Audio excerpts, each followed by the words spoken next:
If you have a client that has decreased range of motion in their shoulder, frozen shoulder, what I'm going to show you is an amazing, I'm using that word amazing a lot, but I love the new word, so it fits because it does a great job on releasing that shoulder. So we had the client, we pulled the bolster out, we've given him the bolster, we've placed his leg on it for comfort. We've taken the headrest, or you have another pillow, you can use another pillow, but their head needs to be on some type of pillow. Otherwise, it's losing the proper curve, and they can come out of this with a stiff neck, and you don't want that. So for the frozen shoulder, it's going to require two sets of your silicone cups. And these are the silicone cups with the handles. And one of the chakra cups. I've selected this. I checked the client's how much room I had in the chest, and this will probably be the most appropriate one. And the reason we're using this one is because of the double seal and the way it stays on. When you do frozen shoulder, I can't guarantee that this is going to stay on. A lot of times it does pop off, but if it pops off, we're not going to worry about it. The cups that I'm going to use, remember, are size appropriate. They are going to work well for Igor. If they don't work well for you, you need to scale it down just a little bit for your client. We're going to start off, and we are going to use the second cup down from the extra large. We're going to place that right there. You have a nice trigger point right on the top of the shoulder. And we're going to take this cup, come in as tight as you can get it, press down. It's nice and sunk. Is that okay for you? Not a problem? All right. Next, we're going to come down, and you need to find the medial border of their scapula. If you take this outer edge of the cup and you place it on the scapula, what's going to happen when I take the client into range of motion, it's going to pop off. So you want this outside, very outside edge to be right up against and under that medial border.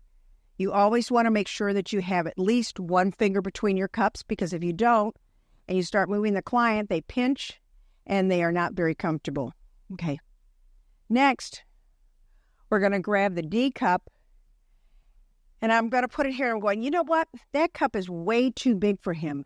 So I'm actually going to come down a size, and I do have an extra one of this size, and I am actually going to use that. And this is not on, and I can tell by pushing in on this cup, this is only on medium strength, and I really want that on strong. So I reapplied it until I saw the convex of the cup.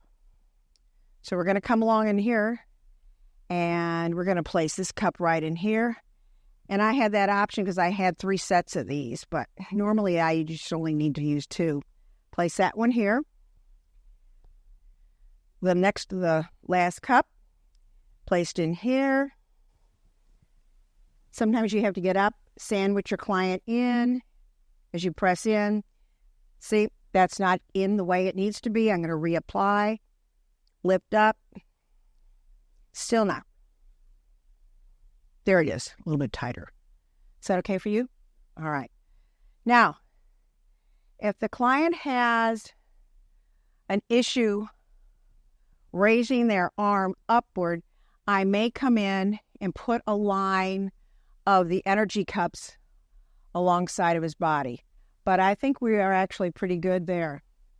The last cups we are going to use are going to be the smallest cups and the next to the smallest cups. And these cups actually get placed on top of the shoulder.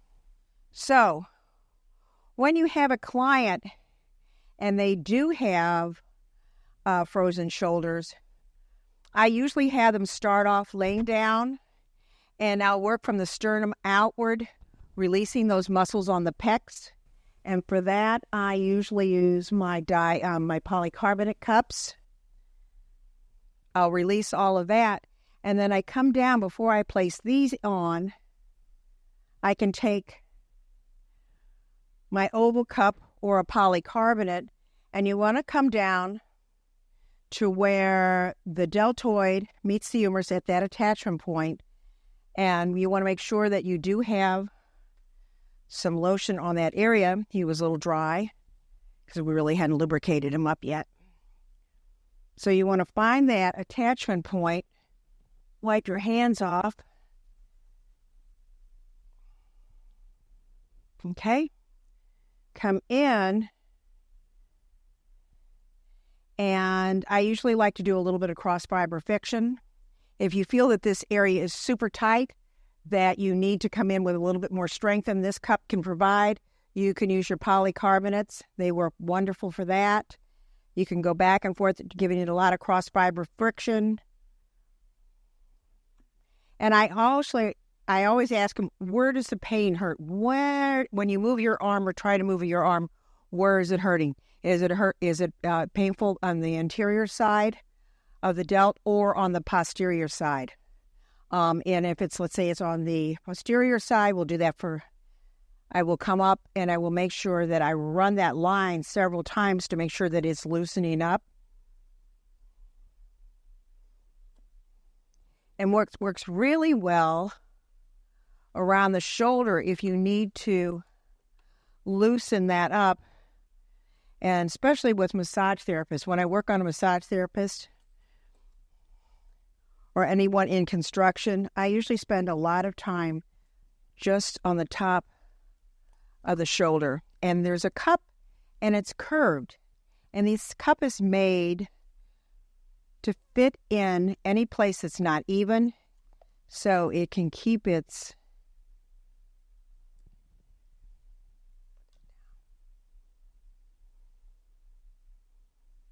not too much for you. You okay?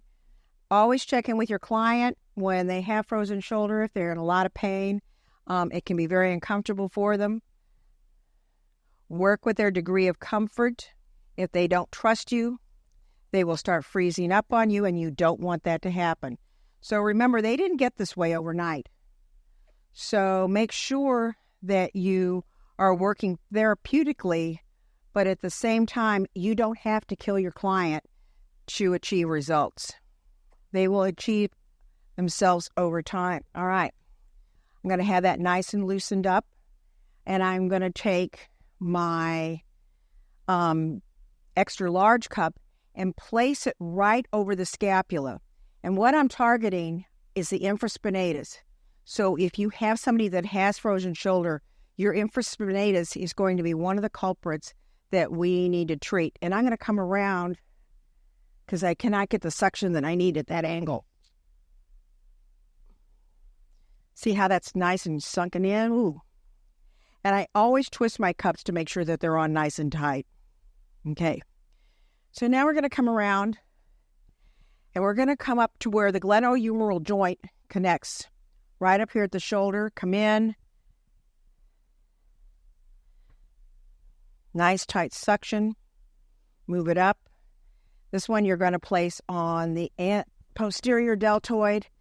And he's a little narrow, so I usually would have it down just a little bit more. But I think we're going to have great results just the way it is. Take the last smallest cup and place it on the anterior. So now we're going to take all the cups and the equipment off the table. So while we are at this angle, we're going to begin to stretch our client. And I usually like to leave these on 3 minutes, 5 minutes if you have a real issue in this area. If it's their first time doing it, I usually start off light, 3 minutes. Can work up to 5 minutes on subsequent visits. You want to take the client's hand, and I usually jostle it, and I want to make sure that they're letting go of any tension that you feel. Then you're going to ask them on your northern hand to have them go ahead and grip your hand. Take your southern hand, place it on the client's hip, and I step my southern foot back so I can step back in. So not only are we loosening up the shoulder, but he's getting a great twist there in his lower back. Come up, pivot around. Look at the way I'm holding the client's hand. I am not gripping it. Anytime you grip your client, they're going to think that they need to resist and pull back. So if they think that they're in command and in charge, just lightly hold it, come in, pivot around. And what you are trying to do now is open up those pecs. So just lightly hold it, and they're going to lower down to their degree of comfort. He's really tight.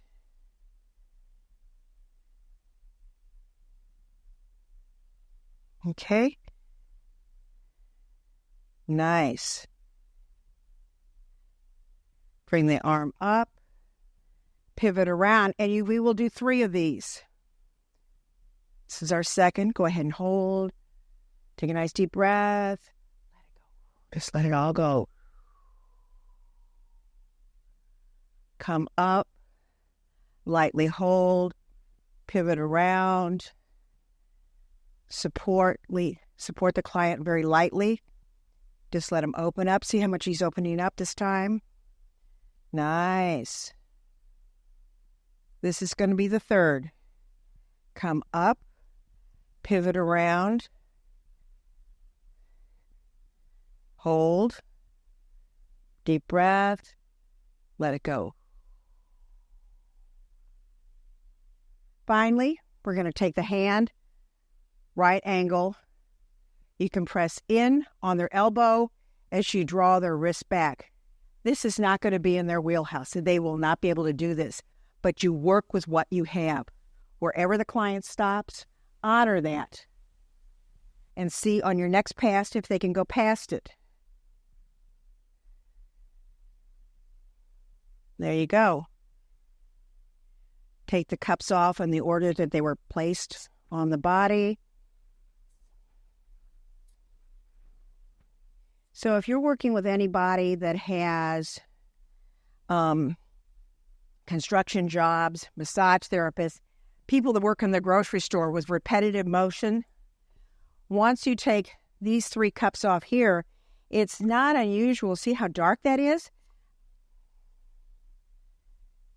Pivot over so the camera can catch you. That the people have a lot of stagnation in that area. He's a little bit darker on this side, but he's also draining really rapidly. Come in, bring it around, and drain it out. So that's how we work on the frozen shoulder or range of motion that's decreased. It's a great treatment for your client. It works really well. We had a client that got out of the service, and he had not been able to raise his arms up in 10 years. He was a student in one of our classes. We did this exercise on him. He got up off the table, and this man was jumping up and down for joy, raising his arms up. He could not believe how fast it worked. But your body has muscle memory, so they need to have this done repeatedly when they come back into your practice for their next visit to retrain that muscle memory.